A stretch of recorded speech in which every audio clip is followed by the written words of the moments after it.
ઓમ શ્રી ગણેશાય નમઃ. જય શ્રી કૃષ્ણ મિત્રો. આજે આપણે સાંભળીશું માં બ્રહ્મચારિણીની કથા. આજે નવરાત્રિનો બીજો દિવસ છે અને બીજો દિવસ માં બ્રહ્મચારિણીને સમર્પિત છે. જય માં બ્રહ્મચારિણીએ બ્રહ્માજીને આપ્યું જ્ઞાન. નવરાત્રિના બીજા દિવસે બધા કરે છે ધ્યાન. શિવજીને પામવા માટે તપ કર્યું કઠોર. ઓમ નમઃ શિવાય જાપ કરીને એ શિવજીના બન્યા પ્રિય. યા દેવી સર્વભૂતેષુ મા બ્રહ્મચારી રૂપેણ સંસ્થિતા.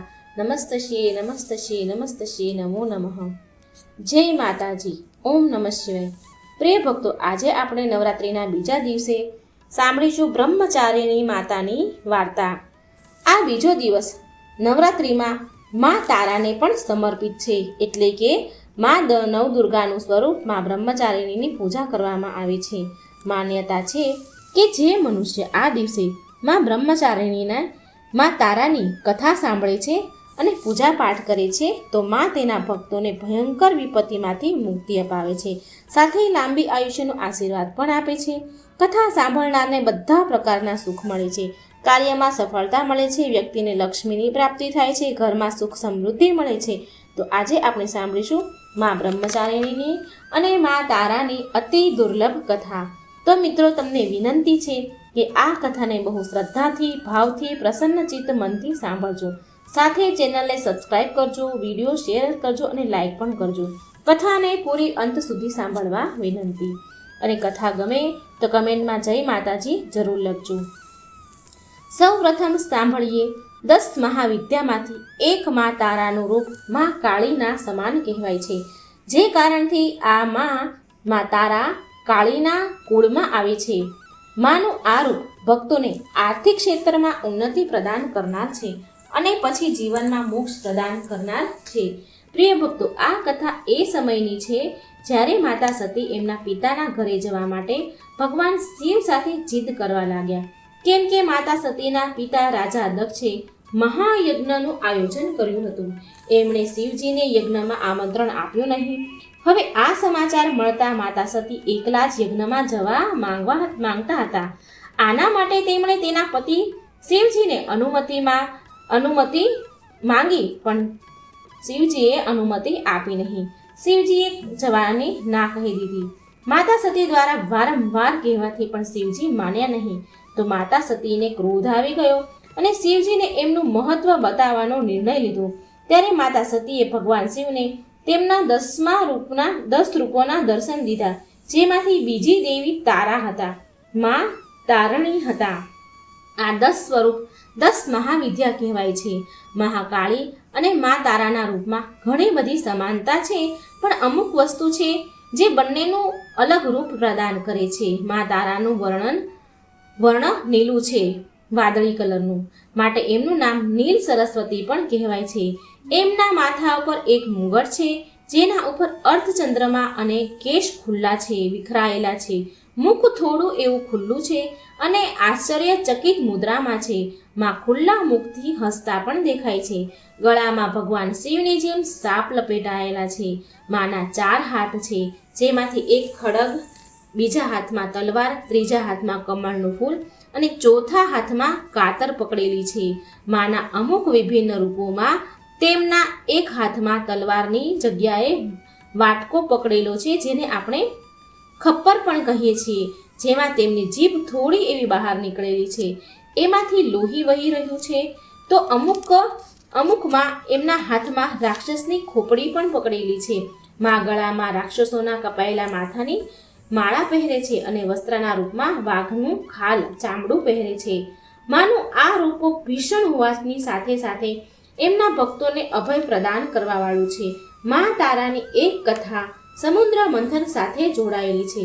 સતયુગમાં દેવ અને દાનવ વચ્ચે જ્યારે સમુદ્ર મંથનનું કામ ચાલી રહ્યું હતું, ત્યારે એમાંથી વિષ નીકળ્યું હતું.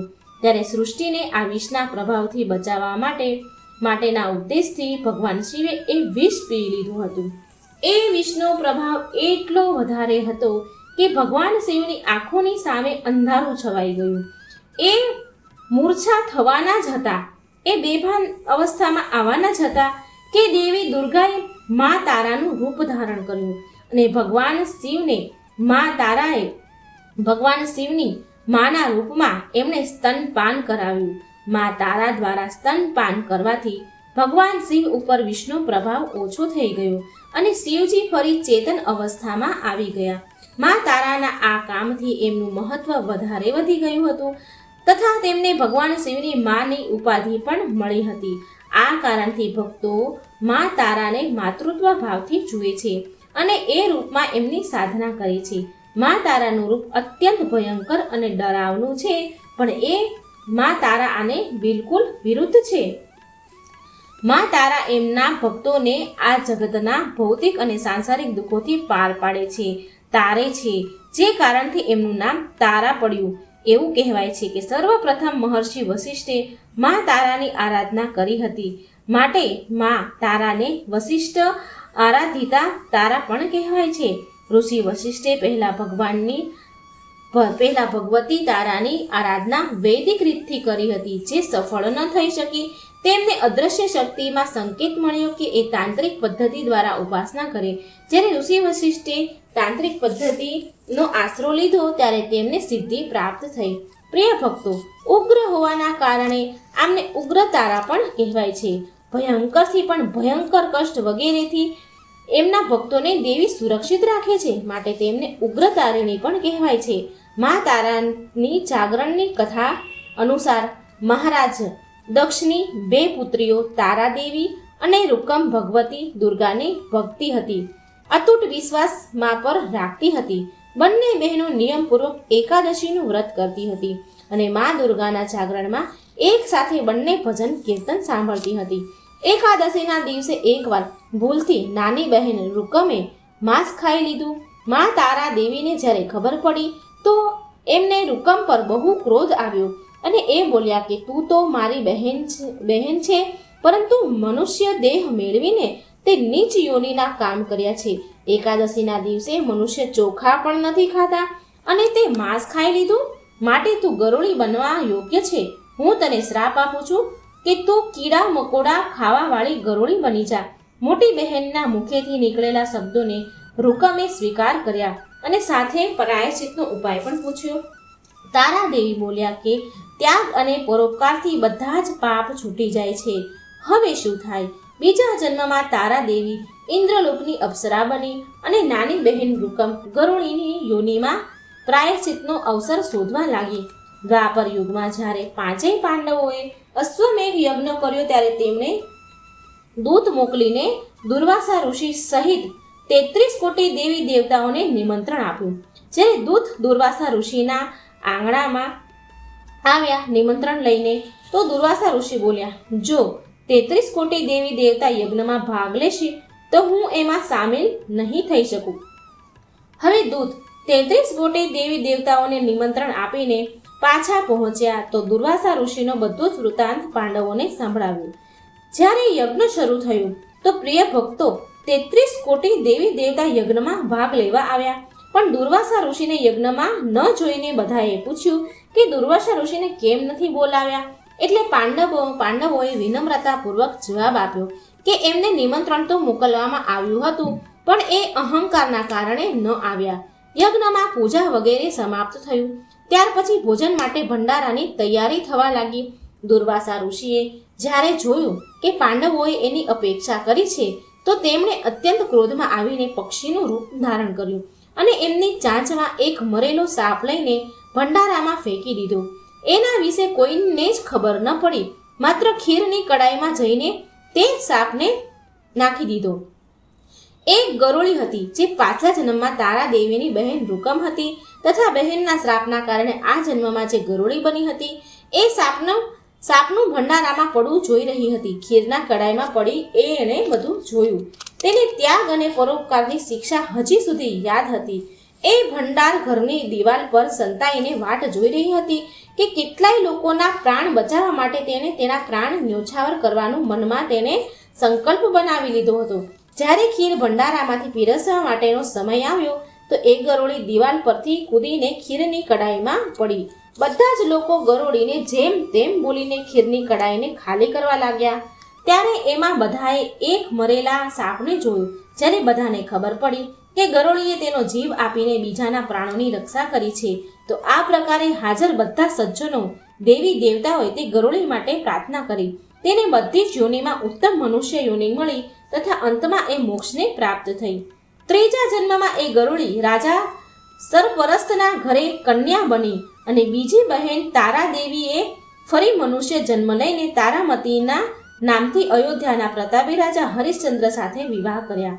રાજા સરસપરસ્ત એ જ્યોતિષ પાસે કન્યાની કુંડળી બતાવી તો જ્યોતિષોએ રાજાને કહ્યું કે તમારા માટે આ કન્યા હાનિકારક સિદ્ધ થશે, માટે આને મરાવી નાખો. રાજા બોલ્યા, કન્યાને મારવાનું તો પાપ બહુ મોટું છે, હું એ પાપનો ભાગી નહીં બનું. ત્યારે જ્યોતિષોએ વિચાર કરીને સલાહ આપી કે હે રાજન, તમે એક લાકડાની પેટી લો અને એ પેટીને ઉપરથી સોનું ચાંદી વગેરે મઢી લો. તો તે પેટી પછી એની અંદર એ દીકરીને તમારી મૂકી દો અને નદીમાં પ્રવાહિત કરી દો. સોના ચાંદીથી જડેલી સંદૂક પેટી જરૂર કોઈ લાલચમાં આવી અને પાણીમાંથી બહાર કાઢી લેશે અને તમારી કન્યાને પાળી પોષીને મોટી પણ કરશે અને તમને કોઈ પણ પ્રકારનો પાપ પણ નહીં લાગે. હવે શું આવું જ થયું. નદીમાં તરતી તરતી પેટી કાશીના નજીક એક ભંગિયાને દેખાઈ જે કચરા વાળતો હતો. ભંગિયો એ પેટીને નીકાળી લે છે. તેને જ્યારે લાકડાની પેટી ખોલી તો તે સોના ચાંદીની જેમ અત્યંત રૂપવાન કન્યા જોઈ. એ ભંગિયાએ કોઈ સંતાન ન હતું ત્યારે એણે એની પત્નીને એ કન્યા લાવીને ઘરે આપી. તો એની પત્ની બહુ ખુશ થઈ અને એણે પોતાની સંતાન સમાન કન્યાને છાતીએ વળગાડી. ભગવતીની કૃપાથી તેના સ્તનમાંથી દૂધ નીકળી આવ્યું. ભંગિયાએ અને એની પત્નીએ એ કન્યાનું નામ રૂક પાડી દીધું. હવે શું, જ્યારે કન્યા મોટી થઈ એના વિવાહ કરવામાં આવ્યા. હવે રૂકુની સાસુ મહારાજા હરિશ્ચંદ્રને ત્યાં સફાઈનું કામ કરતી હતી. એક દિવસ તે બીમાર પડી તો રૂકુ મહારાજા હરિશ્ચંદ્રને ઘરે કામ કરવા માટે ચાલી ગઈ. મહારાજાની પત્ની તારામતીએ જેવી જ રૂકુને જોઈ તો એ એના પૂર્વજન્મના પુણ્યથી એને ઓળખી ગઈ. ત્યારે તારામતીએ રૂકુને કહ્યું કે બહેન, તું મારી પાસે આવીને બેસ. મહારાણીની વાત સાંભળીને રૂકુ બોલી, હું તો નીચી જાતિનું ભંગડી છું, ભલા હું તમારી પાસે કેવી રીતે બેસી શકું? તો તારામતી બોલી, બહેન, પૂર્વજન્મમાં તું મારી સગી બહેન હતી. એકાદશીનું વ્રત ખંડિત કરવાના કારણે તને ગરોળીની યોનિમાં જવું પડ્યું હતું. જે થવાનું હતું એ તો થઈ ચૂક્યું છે. હવે તું આ જન્મને સુધારવાનો ઉપાય કર તથા ભગવતી મા દુર્ગાની સેવા કરીને તારા આ જન્મને સફળ બનાવ. આ સાંભળી રૂકુ બહુ ખુશ થઈ અને એને ઉપાય પૂછ્યો. તો તારામતી રાણીએ કહ્યું કે માતા દુર્ગા બધાના મનોરથ પૂરા કરવાવાળા છે. જે લોકો શ્રદ્ધાપૂર્વક ભક્ત નવરાત્રિમાં માનું જાગરણ કરે છે અને તેમનું વિધિ વિધાનથી પૂજા કરે છે તો એની બધી જ મનોકામના પૂરી થાય છે. રૂક્કુએ પ્રસન્ન થઈને માનતા માની કે હે મા દુર્ગા, જો તમારી કૃપાથી મને એક પુત્ર પ્રાપ્ત થશે તો હું પણ તમારી પૂજા અને જાગરણ વિધિ વિધાનથી કરાવીશ. માએ મનમાં રૂક્કુની પ્રાર્થના સ્વીકાર કરી. ફળ સ્વરૂપ 10મા મહિના એને એક અત્યંત સુંદર બાળકે જન્મ દીધો. પરંતુ દુર્ભાગ્યવશ રૂક્કુ માનું જાગરણ કરવાનું ભૂલી ગઈ. પરિણામ એ થયું કે જ્યારે બાળક 5 વર્ષનો થયો તો તેને એક દિવસ માતા નીકળ્યા શરીરે. એટલે રૂક્કુ દુઃખી થઈ અને પૂર્વજન્મની બહેન તારામતીના પાસે આવી અને એને બાળકની બીમારીની વાત કહી. ત્યારે તારામતી બોલી કે તું જરા ધ્યાનથી વિચાર કર કે તે માની પૂજામાં કોઈ જાગરણમાં કોઈ ભૂલ તો નથી કરીને. ત્યારે રૂક્કુને 6 વર્ષ જૂની વાત યાદ આવી કે મેં તો જાગરણ અને પૂજા કરાવી જ નથી અને તેણે મનમાં એનો અપરાધથી ભૂલ સ્વીકાર કરી લીધો અને બોલી, હે માં, મારો પુત્ર સાજો થઈ જશે એટલે તમારું જાગરણ અને પૂજા કરાવીશ. ભગવતી વૈષ્ણોદેવી મા દુર્ગાની કૃપાથી તેનું બાળક બીજા દિવસે સ્વસ્થ થઈ ગયું અને બિલકુલ સાજું થઈ ગયું. પછી રૂક્કુએ માના મંદિરે જઈ બ્રાહ્મણને કહ્યું કે મારા ઘરે માતાનું જાગરણ કરાવવાનું છે, વિધિ વિધાનથી પૂજા કરાવવાની છે, માટે તમે મંગળવારે મારા ઘરે પધારીને મારા ઉપર કૃપા કરજો. બ્રાહ્મણ બોલ્યા કે રૂક્કુ, મને 5 રૂપિયા મોકલાવી દેજે, હું તારા નામનું જાગરણ અહીં જ કરાવી દઈશ. તું તો નીચી જાતિની સ્ત્રી છે, માટે તારા ઘરે જઈને દેવીનું જાગરણ નહીં કરાવી શકું. રૂક્કુ બોલી કે હે બ્રાહ્મણ દેવ, માના દરબારમાં ઉચ્ચ નીચનો કોઈ ભેદભાવ નથી હોતો, એ તો બધા જ ભક્તો પર સમાન રૂપથી કૃપા કરે છે, માટે તમને કોઈ વાંધો ન હોવો જોઈએ. એટલે બ્રાહ્મણ દેવ બોલ્યા, વિચાર કરીને કહ્યું કે જો મહારાણી તારામતી તમારા ઘરે જાગરણમાં પધારે તો હું પણ આવવાનું સ્વીકાર કરીશ. આ સાંભળી રૂકુ મહારાણી પાસે ગઈ અને બધી જ વાત કરી. ત્યારે તારામતીએ જાગરણમાં આવવાનું આમંત્રણ સ્વીકાર કર્યું. જે સમયે રૂકુ બ્રાહ્મણને આમંત્રણ સમાચાર આપવા ગઈ કે તારામતી રાણી જાગરણમાં આવશે, એ જ સમયે એક નાઈ એટલે કે વાળંદ હતો. એણે આ બધી વાત સાંભળી લીધી અને એણે મહારાજા હરિશ્ચંદ્રને જઈને સૂચના આપી. રાજાએ આ વાત માની નહીં, તારામતીની વાત માની નહીં અને બોલ્યો કે આ વાત તો ખોટી છે. તારામતી આવું કામ કરે જ નહીં. મહારાણી ભંગીના ઘરે જાગરણમાં ક્યારેય જાય નહીં. છતાં પણ પરીક્ષા લેવા માટે રાજાએ એ રાતે એની આંગળીમાં થોડોક એવો ચીરો પાડ્યો, જેથી રાજાને ઊંઘ ન આવે. હવે રાણી તારામતીએ જોયું કે જાગરણનો સમય થઈ રહ્યો છે, પરંતુ મહારાજને ઊંઘ નથી આવી રહી. તો તારામતીએ મા દુર્ગા વૈષ્ણોદેવીને મનમાં ને મનમાં પ્રાર્થના કરી, હે મા, તમે ઉપાય કરી મારા મહારાજને સુવડાવી દો, જેથી તમારા જાગરણમાં હું આવી શકું. રાજાને ઊંઘ આવી ગઈ. તો રાણી તારામતીએ દોરડું બાંધીને મહેલથી ઉતરીને રૂકુના ઘરે જાગરણમાં જઈ પહોંચ્યા. એ સમયે ઉતાવળના કારણે રાણીના હાથમાંથી રેશમી રૂમાલ અને પગનું ઝાંઝર રસ્તામાં પડી ગયું. આ બાજુ થોડી વાર પછી રાજા હરિશ્ચંદ્રની ઊંઘ ઉડી ગઈ. ત્યારે એ પણ રાણીની શોધમાં નીકળી ગયા. માર્ગમાં રાજાને ઝાંઝર અને રૂમાલ જોયો તો રસ્તામાં એ બંને વસ્તુ ઉઠાવી તેની પાસે રાખ્યું અને જાગરણવાળી જગ્યાએ પહોંચી ગયા. જાગરણ થઈ રહ્યું હતું ત્યાં એક ખૂણામાં ચૂપચાપ બેસી ગયા. રાજાએ બધું જ દ્રશ્ય જોવા લાગ્યા અને બધાએ જાગરણમાં માની આરતી અને અરદાસ કરી. ત્યાર પછી પ્રસાદ વહેંચવામાં આવ્યો. ત્યાર પછી રાણી તારામતીએ જ્યારે પ્રસાદ મળ્યો તો એણે તેની જોડીમાં રાખ્યો. આ જોઈ લોકોએ પૂછ્યું કે તમે પ્રસાદ કેમ ન ખાધો? જો તમે પ્રસાદ નહીં ખાવ તો અમે કોઈ પણ પ્રસાદ નહીં ખાઈએ. રાણી હસીને બોલ્યા કે જે તમે પ્રસાદ આપ્યો એ મેં મારા મહારાજ માટે રાખ્યો છે. હવે મને બીજો પ્રસાદ આપો. હવે બીજો પ્રસાદ લઈને રાણી તારામતીએ ખાધો. ત્યાર પછી ભક્તોએ માનો પ્રસાદ ખાધો. ત્યાર પછી જાગરણ સમાપ્ત કરી પ્રસાદ ખાધા પછી રાણી તારામતી મહેલ તરફ આગળ વધ્યા. તો રાજા આડા ફર્યા. રાજા આગળ વધ્યા અને કહ્યું કે નીચ જાતિના ઘરનું ખાધું છે તે આપણો ધર્મ ભ્રષ્ટ કર્યો છે. હવે હું તને આ ઘરમાં કેવી રીતે રાખું? તે તો કુળની મર્યાદા અને મારી પ્રતિષ્ઠાનું કોઈ ધ્યાન ન રાખ્યું. જે પ્રસાદ તું મારી માટે જોડીમાં લઈને આવી છો, રાખીને મારા માટે લાવી છો, એને ખવડાવીને શું તું મને પણ અપવિત્ર કરવા માંગે છે? આમ કહીને જ્યારે રાજાએ જોડી તરફ જોયું ત્યારે ભગવતી વૈષ્ણોદેવી મા દુર્ગાની કૃપાથી પ્રસાદની જગ્યાએ ચંપા, ગુલાબ, ગલગોટાના ફૂલ અને કાચા ચોખા અને સોપારી જોયા. આ ચમત્કાર જોઈને રાજા આશ્ચર્યમાં પડી ગયા. રાજા હરિશ્ચંદ્ર તારામતીને મહેલમાં લઈને આવ્યા. રાણીએ જ્વાલા માતાની શક્તિથી વગર કોઈ માચીસ કે કોઈ ચમકદાર પથ્થર, ઘી, તેલ વગરની સહાયતા વિના રાજાને અગ્નિ પ્રગટાવીને દેખાડી, જેનાથી રાજાનું આશ્ચર્ય વધારે વધી ગયું. રાજાના મનમાં પણ દેવીના પ્રત્યે વિશ્વાસ અને શ્રદ્ધા જાગી. રાજાએ રાણીને કહ્યું કે હું માતાના પ્રત્યક્ષ દર્શન કરવા ઈચ્છું છું. રાણી બોલી, પ્રત્યક્ષ દર્શન પામવા માટે બહુ મોટો ત્યાગ કરવો જોઈએ. જો તમે તમારા પુત્ર રોહિતાક્ષને બલિ આપી દો તો તમને મા દુર્ગાના દર્શન થશે. રાજાની મનમાં તો દેવી દુર્ગાના દર્શન કરવાની લગ્ની લાગી હતી, એટલે તેમણે પુત્ર મોહ ત્યાગીને રોહિતાક્ષનું માથું ધડથી અલગ કરી દીધું અને દેવીના ચરણોમાં અર્પણ કરી દીધું. આટલી સાચી શ્રદ્ધા અને ભક્તિ જોઈ, બલિદાન જોઈને દુર્ગામાં સિંહ પર સવાર થઈને એ સમયે સાક્ષાત પ્રગટ થઈ ગયા અને રાજા હરિશ્ચંદ્રને દર્શન દીધા અને તેમને કૃતાર્થ કર્યા અને મરેલો પુત્ર રોહિતાક્ષ પણ જીવતો થયો. આ જોઈ રાજા હરિશ્ચંદ્ર ગદગદ થઈ ગયા. ત્યાર પછી સુખી રહેવાના આશીર્વાદ આપીને મા અંતર્ધ્યાન થઈ ગયા. રાજાએ તારા રાણીની ભક્તિની પ્રશંસા કરી અને કહ્યું કે હું તારા આચરણથી અત્યંત પ્રસન્ન છું. મારા ભાગ્ય ધન્ય છે કે મને તારા જેવી પત્ની મળી. આના પછી રાજા હરિશ્ચંદ્રએ તારા રાણીની ઈચ્છા અનુસાર અયોધ્યાપુરીમાં માતાનું ભવ્ય મંદિર બનાવ્યું અને સુખ ભોગવ્યા પછી રાજા હરિશ્ચંદ્ર, રાણી તારા અને ભંગરુકમ ત્રણેય ભંગડી જે રૂકમ હતી એ ત્રણેય માના ચરણોમાં ગયા. ત્રણેયને મોક્ષ મળી ગયો.